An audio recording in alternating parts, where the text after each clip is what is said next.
Morning everyone. It's looking a bit empty in here. So the jet ski finally went on that Friday. So that the day I did that service video, that night he came about 7 o'clock at night, and happy with the jet ski, so he took that. So yeah, hopefully he's enjoying that. He was a young guy, so all his mates have got him, so they all he wanted one. So yeah, I think he got a pretty good deal there with all that stuff that came with it. We started going through it and I didn't realise how much stuff was actually in there because I just chucked it in a box a while ago, and no, I'm happy with the price I got, and I'm pretty sure he's happy with the price that he paid, so fair deal for everyone involved, I think.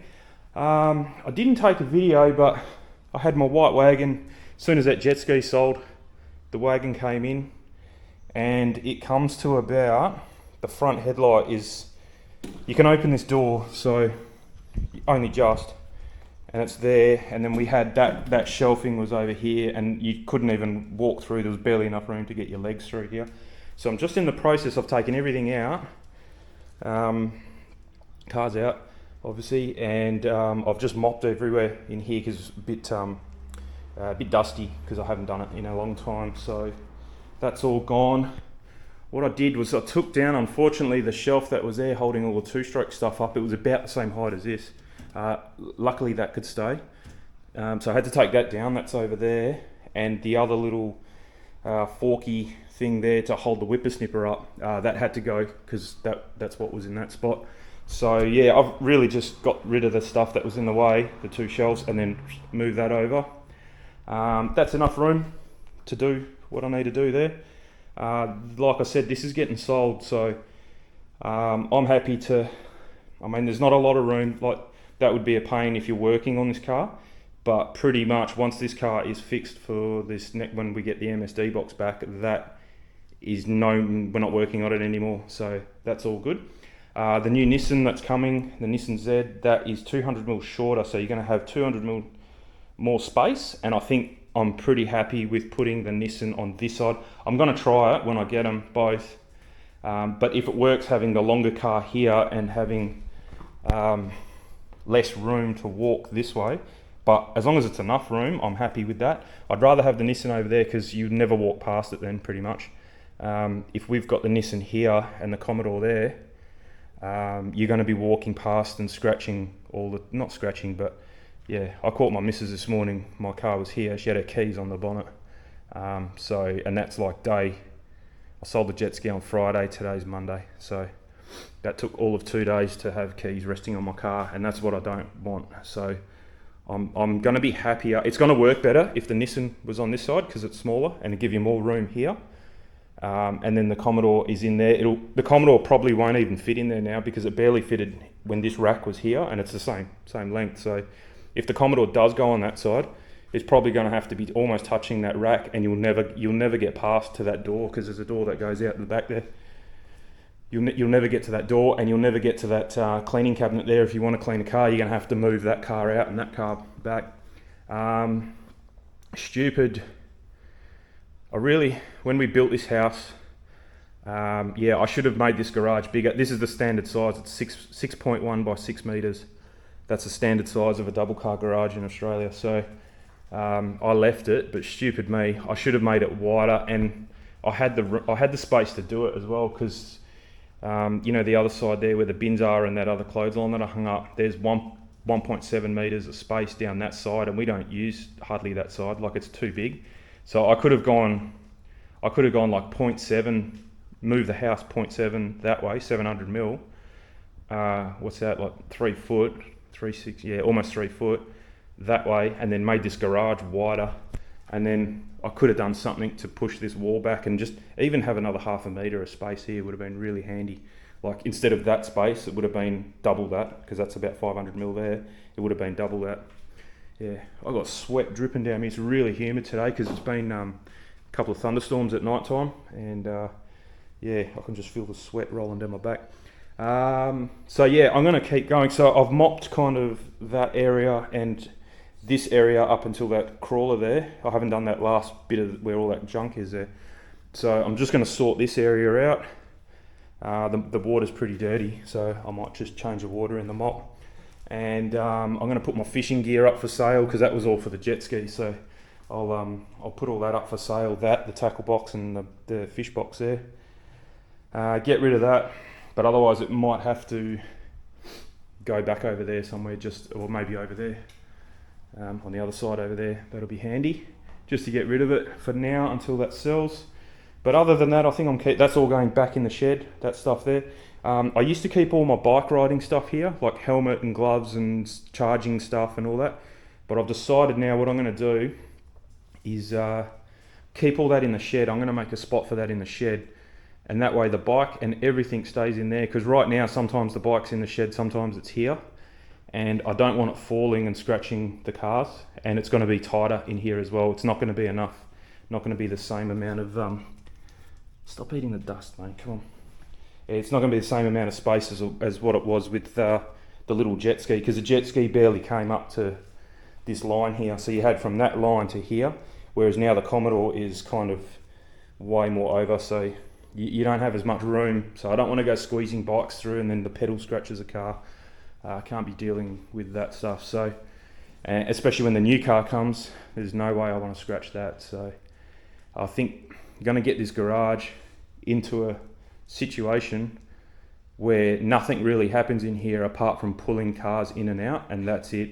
No storage of bikes, no working on cars, unless you take a car out, put the car in the middle and you do an oil change, and that's pretty much my goal from when that goes to getting the new Nissan and the Commodore and the little Hyundai i20 that we got. That's all I'm going to do is oil changes.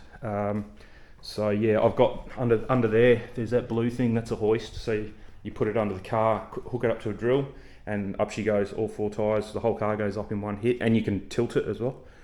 So that's really good for doing oil changes. So that's all I'm going to do is, normally that lives on the wall there, standing up on the wall with those straps. So that's out of the way, but yeah, that's all I'm going to do from now on is oil changes. There's no more gearboxes or clutches or diffs out or any of that. I'll probably do brake pads because they're easy enough, but just little stuff like that, little maintenance stuff. Anything more than that, the Nissan's going to go back to the dealer to get sorted. So that's all good. The Commodore is oil changes and brake pads. That's just easy stuff. So you can do that in the middle of the floor here. So that's what's going to happen in here. The only thing I will keep is that cabinet, because that's got all my detailing stuff in it. And I've actually threw a whole heap of stuff out the other day. I went through this.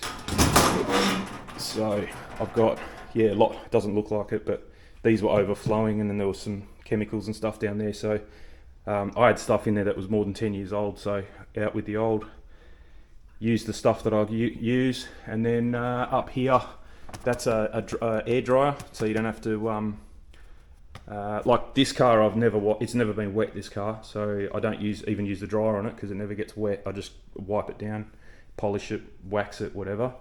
The white car, the Wagon, that just gets whatever. I kind of look after it, but I don't blow dry it. I use the waffle weaves to dry it, and same with my missus' car, the i20. That just gets a normal wash and dry with that.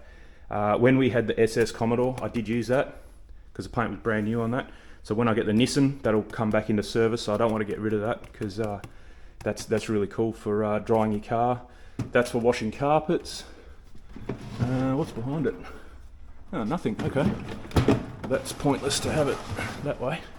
And then that's my wash bucket with all the gear in it for the foam cannon, and there's another drying thing, the wash mitts for different things. So yeah, so there's plenty of room there. So yeah, I might even be able to put something from here up there, but yeah, I just got to sort this one out, but that's not too bad. And then the vacuum cleaner for cleaning cars. There's a whole heap of spare microfibers and polishing cloths and stuff in there, so I'll keep that. I think that is, that's a brake fluid extractor thing. I probably could have used that to extract the oil out of the jet ski, but the reservoir's only like half a litre, so you would have been changing it all the time. So I think that's why I bought that big sucker pump. I was trying to figure out why I bought that sucker pump when I've got that, but I don't know. So yeah, so that's all that. Until the Tirana gets sorted, this is all going to stay kind of as is. I can't move the car, and I can't roll it out and push it back because our driveway's on a bit of a slope, so once she's out, I won't be able to get it back in. So yeah, that's going to have to stay there. So this car can go over more. You can see the gap there. It can go over probably another half a metre that way, which then gives you more room here, but it's not going to happen until that's rolling under its own steam. So yeah, I'll just keep going. I don't know, I might have to change that shelf, I don't know, but yeah, I might even be able to get a few things off the ground there and put them here, and that way nothing's on the ground, because then when you come to cleaning, I normally use the blower. Where is it there? That little blower, or my bigger one, whatever. But if you got nothing on the floor, it's just really easy just to blow out underneath, and you blow the cupboard, blow the shelves off, and then everything, you open the door and just everything out. It's really easy. And then probably once a year, you can see sweat dripping off me there. Once a year, I just get the mop, kind of what I'm doing now. So yeah, it works out well. But yeah, I haven't done it for probably since I've had the jet ski. I haven't mopped in here, so yeah, which was 2 years. So yeah, I'll do it now and keep on top of it that way. And then, like I said, when the new car comes and the wagon's in here, that's pretty, and the detailing stuff, and I might even be able to get rid of that shelf.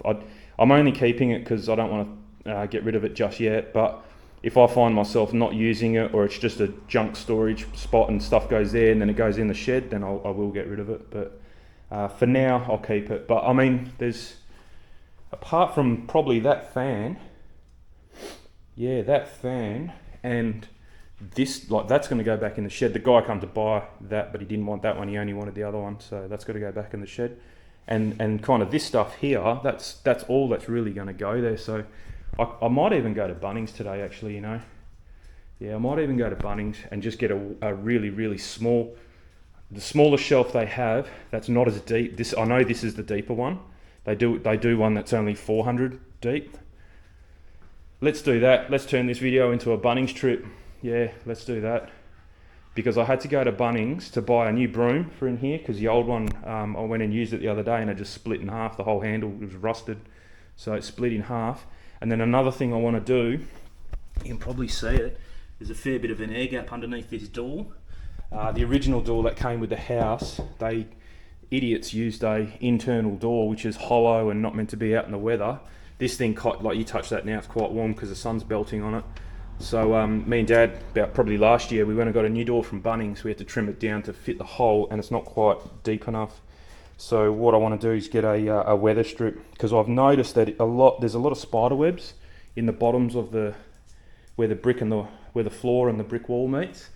So I'm pretty sure they're coming in from there, because I've actually sealed this garage door up.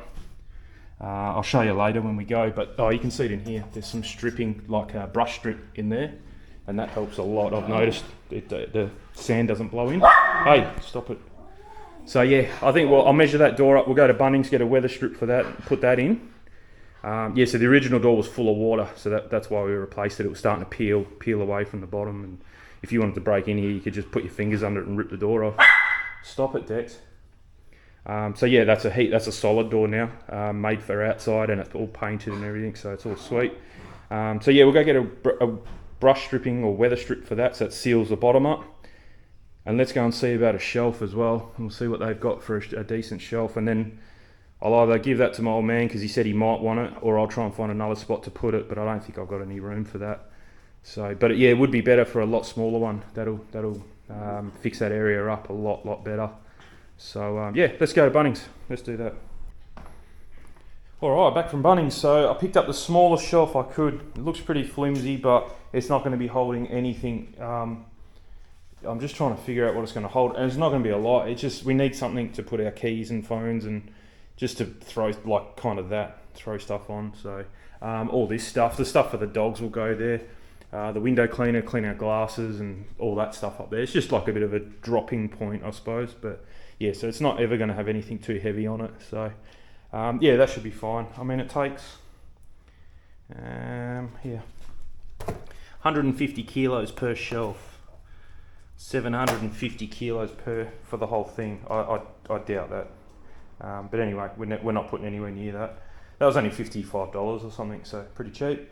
Then I went, Bunnings didn't sell any like concentrate pesticide, so I went to this farmyards to backyards place, I think it's called, and because I'm out of spider and cockroach stuff. So, and I've noticed a lot of spiders around the base here. Not really much up the top, they're all around the bottom. So just to get me by, I'm going to try this ant spider cockroach barrier. Lasts up to 6 months. So that's going to be for the around the base of all this stuff, and out. I'll go down there a bit on the outside just to stop them even coming this close to the door. But if they do come close to the door, then I've got this thing. So that should fill in that gap down there. So that's a project for later. We needed that for inside the house. Flies with this heat, the flies really come out. And then I've got a smelly drain outside, so I'm hoping it's the drain that goes from our bathroom. I think it's from our bathroom and our kitchen. So even if you wash down any oil or anything, it's like a bit of a trap down there, like a grease trap. So I've got to try and figure out how I'm going to scoop it out. You can see there's like a sludge on the top, so I've got to try and clean it out, and then I'll leave a bit of this stuff in there to keep it smelling nice. And a new broom, because our old one rusted down about here, and I just went like that to dry it out and just cracked the other day. So I'll leave that in the house for now, because I want to try and dismantle that. I'll probably take a photo of it, because just in case I will sell it if my old man doesn't want it. I'll take a photo of it while it's together, and then I will dismantle it and put some of it in that box. I suppose all the metal bits can go in that box, but then the wood will just stay separate. See if someone wants to come pick it up, and then and then we'll build this one, and that shouldn't take too long. It's tiny. It's only not even a metre wide, so it should fit hopefully just shy of that power point there. That should be about a metre there. So it's gonna, and this one is 540 mil wide. This one's only 410. So it's going to finish about here somewhere, not here. So yeah, perfect, absolutely perfect. So yeah, I'll get on to building them. I won't film it. There's no bolts. Everything just slides in. It's very similar to this one. Everything just slides into like pre-existing things, and there's zero bolts or screws or anything. So it goes together pretty quick, very easy. All right, job well done. That looks much better. I just finished mopping. It should be dry. It dries pretty quick. I've got the door open, and it's really, really hot in here. So way hotter than inside the house. So yeah, I reckon that will fit now. Like I said, that's going to go, and that black box is going to go, all the fishing stuff.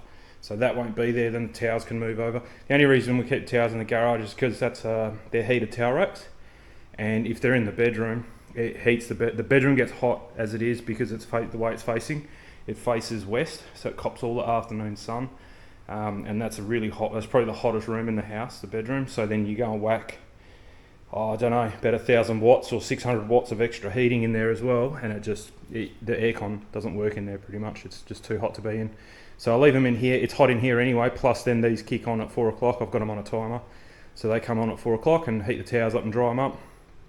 And they don't turn off until 9 o'clock. So in winter, I can bring them in the house, because then it keeps that room really warm. It's like having a heater on in the room, but in summer, no chance they stay here. So yeah, all good. So I got that weather strip. I'll do another day. I'm done for today. Yeah, it's a bit hard. I spent the whole day sweating at work, and then come and do this as well. I've got literally sweat dripping off me on the nice clean floor at the moment. So I'll close these. Oh, actually, I've got to bring the car back in. Yeah, so the car will come back in. And yeah, that's really easy to build, that thing. I don't know. It took me longer to disassemble the old one than to put that one back together. Obviously, the only fixed shelf is this one. You have to have that one in that spot, because that ties the two up. These uprights are split through here, so that's one and that's another one. So you have to have a shelf here to keep it all nice. But every other shelf is configurable. You can put it wherever you want it. I just evenly spaced it, and then it's probably a bit high, but I couldn't go much lower because I got an airline just there, so I couldn't. It's either go up just where it is, or it's going to have to go kind of too low then, and then you can't use this shelf for anything. So I went higher. This is the main one. I normally dump my keys, my phone, my sunnies. I use this to clean my glasses and my sunnies and stuff. So this is more of a dumping ground. I've probably decided I'm going to keep this stuff here. I think it'd be easier to keep it here than in the shed. I don't know, because sometimes I leave from home and I go for a ride, but other times I put the bike on the back of my car, where the rack for the bike's just behind this car on the ground. So I've got to come in here anyway, so it doesn't make sense to split it all up. So yeah, I think I'll just keep everything in here, bar the bike. The bike will stay in the shed. I think that's the safest way. I did have my scooter stored here one day, and it had a slow leak on the tyre, and as it leaked, the stand kind of, like the stand's in a good position, but then as the tyre leaked, it tipped over and scratched the bonnet of the car.